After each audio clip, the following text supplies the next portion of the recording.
এই জন্য বললাম আমরা তাফসীরে মাযহারির মধ্যে এই আয়াতের ব্যাখ্যা বললাম। শুধু মৃত্যুটা কি ছোট্ট একটা মেয়ের উদাহরণ দিল। আমি দেখলাম অনেক কবি ভাই এগুলো করে। হযরত ঈসা আলাইহিস সালামের ছোট্ট করে একটা কথা বলি। ঈসা নবী আল্লাহ পাক একটা মুজিজা দিল কি, উনি মৃত মানুষকে জীবিত বানাতে পারতেন। এই ক্ষমতা ওনাকে দিয়েছেন কে? কথা বলেন কে? এখন ভাইরা এই কথা এই জায়গা শুধু মৃত্যুটা কি, এরপর একটু আপনার ভয়টা আনুন, মসজিদটা ধরুন। দেখলেন যখন যাচ্ছেন পাহাড়ের একটু পাশে, পাহাড়ের পাশে দেখলেন একজন মহিলা কাঁদতেছে, পাশে কেউ নাই। একটু গভীর খেয়াল করেন, শর্ট করবে এই জন্য একটু খেয়াল করার জন্য বলছেন ভাইরা। তখন দেখলে মহিলাটা কাঁদে, পাশে একটা কবর, ছোট্ট একটা কবর, একটা হাতে চিরুনি, কেমন একবার কাঁদে একবার হাতে হাসে, আবার একবার দেখে ধমকও দেয়। কি হলো এটা? ঈসা নবী গিয়া সালাম দিলেন, মা, ও মা। তখন কে? ঈসা নবীর ভাবনা হলো উম্মতটা তো আমার, যেতে হবে। সালাম দিলেন, মা আমি ঈসা কয় চিনি। কথা বলার আগে বলছেন আগের ক্ষমতার আসেনিও। কই কি? কই যেটা আল্লাহ দিয়েছে আপনাকে। আলহামদুলিল্লাহ। ঈসা নবী বললেন, মা মিনহা খালাকনাকুম, খেয়াল করবেন কুল্লু নাফসিন যায়গাতুল, আপনি এটা মিলে দেখবেন তাফসীরে মাদারিতে কেমন ভাবে গাইছে। শুধু মরণটাকে স্মরণ করেন, মরণ স্মরণ নাই। এই জন্য সুদ ঘুষ এভরিথিং নিজের কি গায়ের জোর, কারণ এতে মত্ত না। কিন্তু আমরা যারা মরবো আমাদের একটাই চিন্তা, অন্তত 5 ওয়াক্ত নামাজ, গলার মালা লাগবো, একটু হালাল পথে চলি, মিথ্যাটা সারি, এই 3টা অন্তত ঠিক রাখি। ইসলামের প্রতি বিশ্বাস, নবী রাসূলের প্রতি বিশ্বাস রেখে আশা করি একটা কুল পাবো। ঠিক না বেঠে? কি গোমা এই জায়গায় কান্দার কারণ কি? কেউ তো নাই। হাতের মধ্যে আবার চিরুনিমা, আবার দেখলাম কি যেন ডাকো, আবার হাসো, এত কাহিনী করো। মা কি গো, আপনি কি অসুস্থ নাকি? ও মা, আমি ঈসা রুহুল্লাহ, বলা যাবে নি গো মা। এবার সালাম দিলে বলেন, পয়গম্বর ঈসা রে, আমার স্বামীটা অনেক আগেই মহিলা গেল, সংসারে আছে বলতে 13 বছর একটা ছোট্ট মেয়ে। 13 বছর এই ছোট্ট মেয়েটা, পয়গম্বর বাড়িটাই আমার একলা, এই মেয়ে ছাড়া আমার কেউ নাই। যেহেতু স্বামী নাই আর সন্তান নাই গো, তাহলে এই মেয়ে আমার বড় মায়া। সকালবেলায় উঠলে আমার মেয়ের দাঁড়াবো, নাস্তা খাইলেও মেয়ে লাগবো। সুরুনিকা জানেন নারী ওই যে সন্তান হারায় আবেগ আপ্লুত হইয়া, এখন আমার মেয়েটার চুল আশ্রানোর টাইম। হুজুর আজ থেকে 3 মাস আগে গো একটা মরণ বেদি যন্ত্রণা রোগ চাপলো আমার এই আদরের মেয়ের গায়ে। যুদ্ধে পারলাম না, কত ডাক্তার কবিরাজের কাছে নিলাম, শেষ পর্যন্ত আমি সিলিন্ডার হইয়া গেলাম। আমার কুলটা খালি করলো। এই যে এই কবরটার ভিতরে আজকে 3 মাস হলো আমার একমাত্র মেয়েটা শোয়া। হুজুর কেমন স্বার্থপরের মতো শুয়া রইছে গো, মায়ে যায় ডাকে একটু শোনে না। আগে কেমন দেখ শুধু সন্তান হারায় কেমন আবেগ আপ্লুত ভাইরা। এবার বললেন, হুজুর দুনিয়া ডাকতে মা মা কইয়া ডাকতো, এতবার ডাকে শোনে না, চুলগুলো প্রেম শোনে না, কি খাইব শোনো না।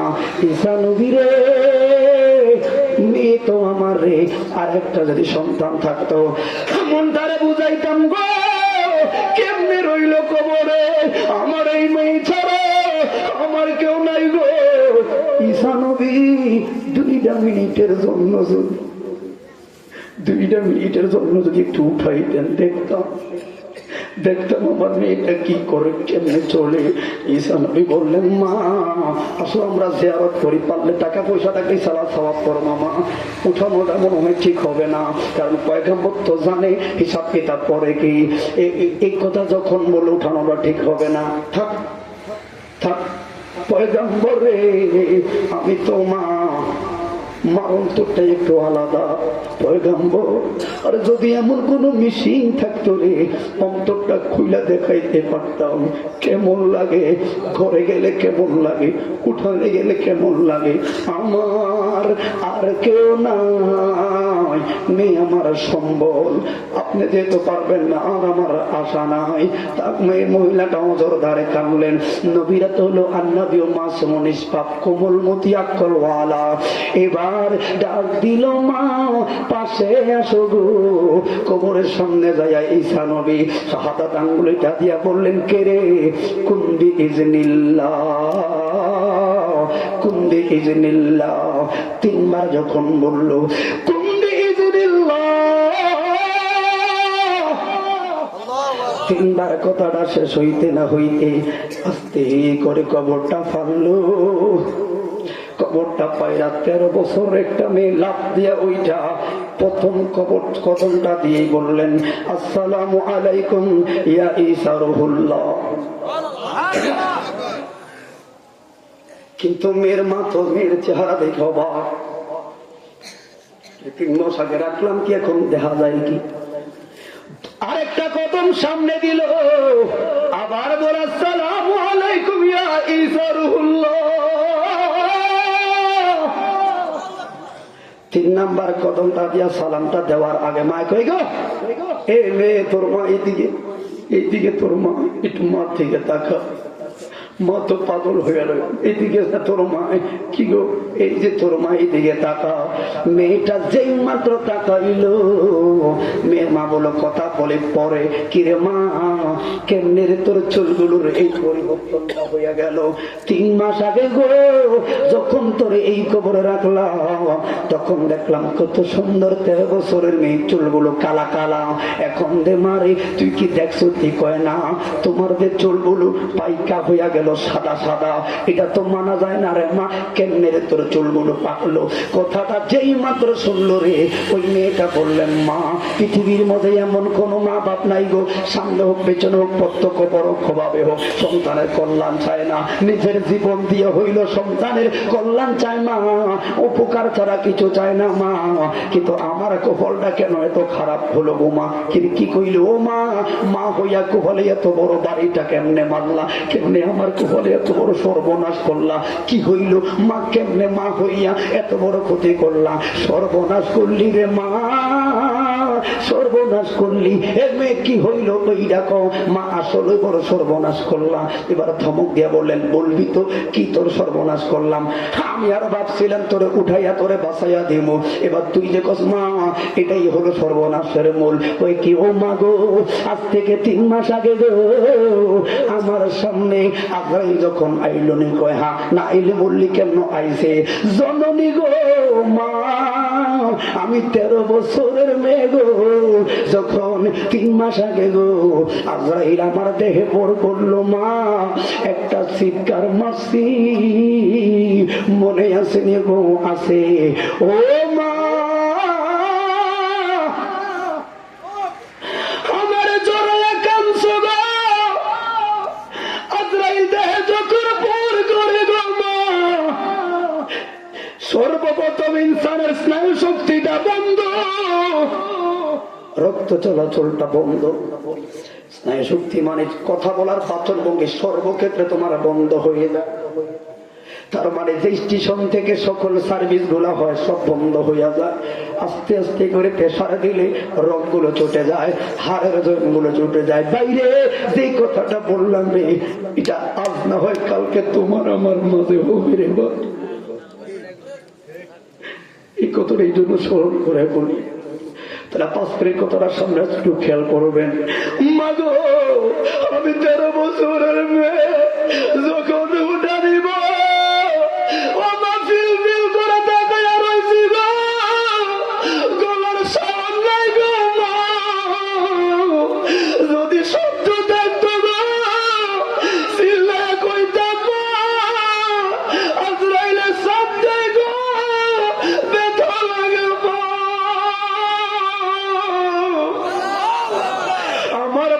শক্তি নাই গো মা, দুনিয়ার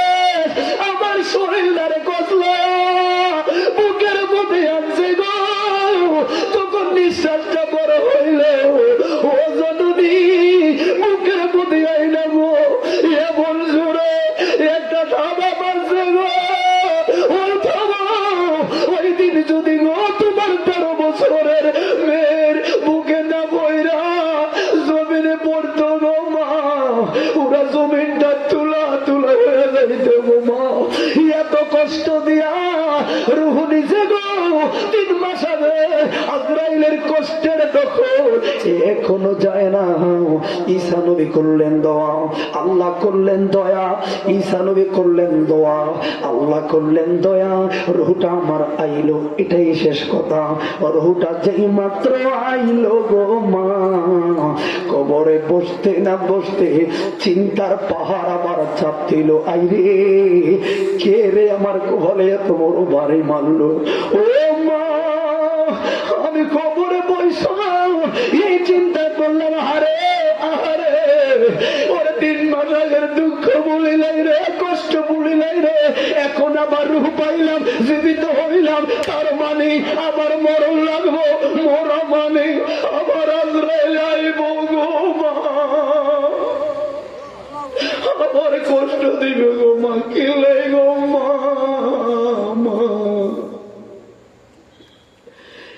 এত কষ্ট সরে আবার কিলে আমারে বাঁচাইছে, তোলে এই সামনে যাইতাম না। অনেক বড় কথা বলি ভাই, ওই মেয়ে 13 বছরের মেয়ের বর্ণনায় যদি কয় এমন কষ্ট, তোলে আমি বলি আমার বয়স হলো 34, তার মানে ওই মেয়ের চাইতে গুণও বেশি, বয়সও বেশি। বাইরে 13 বছর মেয়ে যদি বলে এমন ব্যথা লাগে, এমন কষ্ট দেয়, তাহলে আমি মনে করি এগো আমার তো 34, তার মানে আমার আরো বেশি কষ্ট দিব, 50 আরো বেশি কষ্ট দিব, সামলাইতে পারবানি। মরণ কালে কত লোক ইমান হারা হয়ে যাবে। এই জন্য প্রথম দোয়া হলো মরণে কালিমাটা নসিব কইর, 5 ওয়াক্ত নামাজ এই জন্য গলার মালা বানাবো, কোরআন তেলাওয়াত তাসবিহ তাহলিল পড়বো, জবান খুলে বলুন আমরা পারবো কি পারবো না। এটাই চলে মরণে যদি একবার নবীকে আমরা পাই, জীবনটা সফল।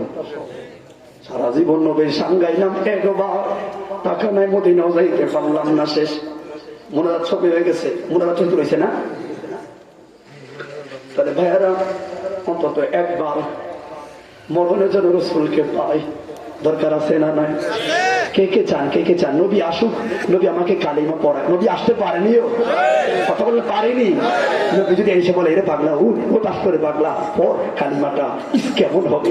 এই জন্য সে সবাই মহব্বতে যারা পারেন না বললেন না, অন্তত মুখটা মিলাইয়েন। আর